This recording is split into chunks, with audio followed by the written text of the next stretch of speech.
So we continue with the ISTJ personality type, and they are also sometimes called the investigators.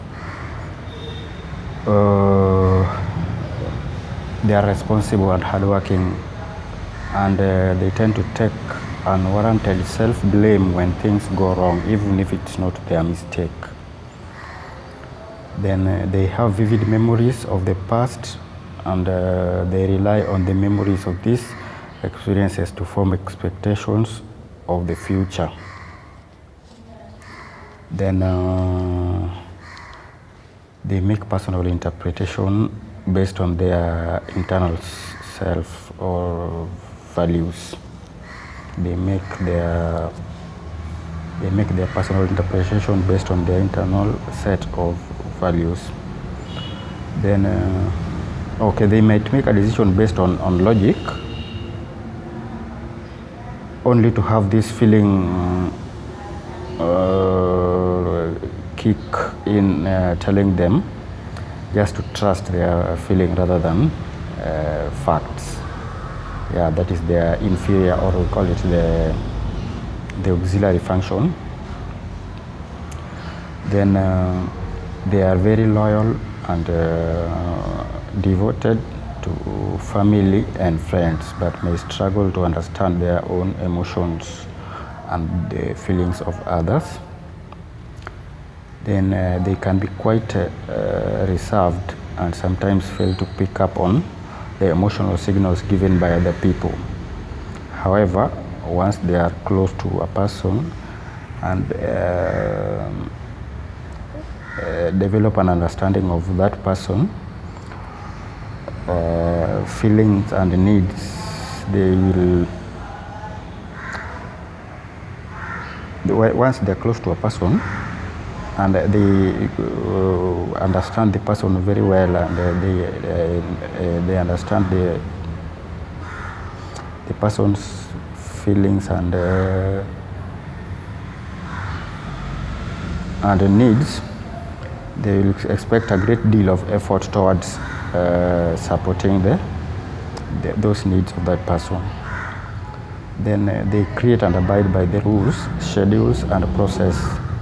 They see it's their responsibility to keep everything running smoothly, and they do this in a very right way and in a normal way. They don't like the people who don't like the new experiences. So, yep.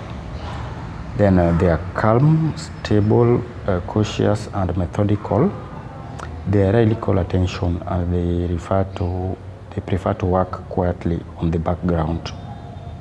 Yeah, the people who don't like spotlighting. Then they are allergic to incompetence. They have little patience for incompetence or indecisiveness. They easily grasp the practical steps to solve any given problem. Then they keep their word. Being lazy and dishonest is the fastest way to get to their backside. Then they prefer to work alone.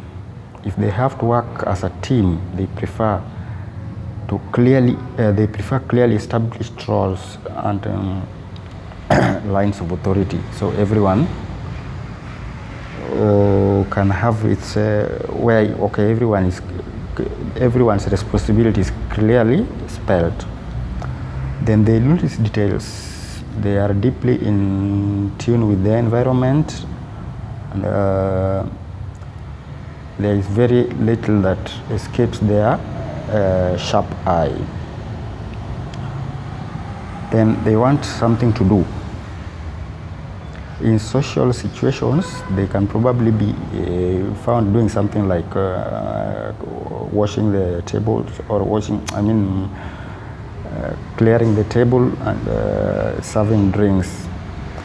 They have something to do than just sit up there and chatting meaningless talks with strangers. Then they are the touchy-feely type. They'd rather give practical advice to solve an underlying issue than offer sympathy. Then they excel at analyzing the surrounding and arriving at a practical course of action.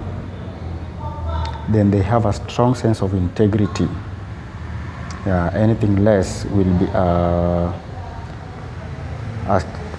anything less will be a stare on their reputation.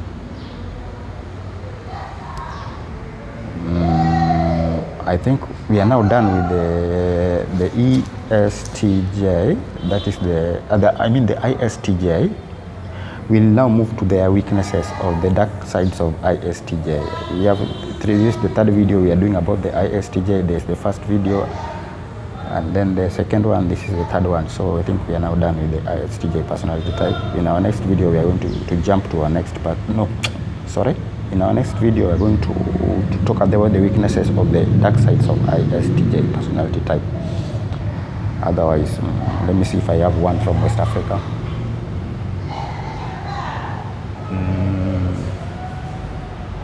The West Africans say that a river may dry up, but it won't lose her name. Did you hear me well? A river may dry up, but it won't lose her name. Have a nice day. Thank you, guys.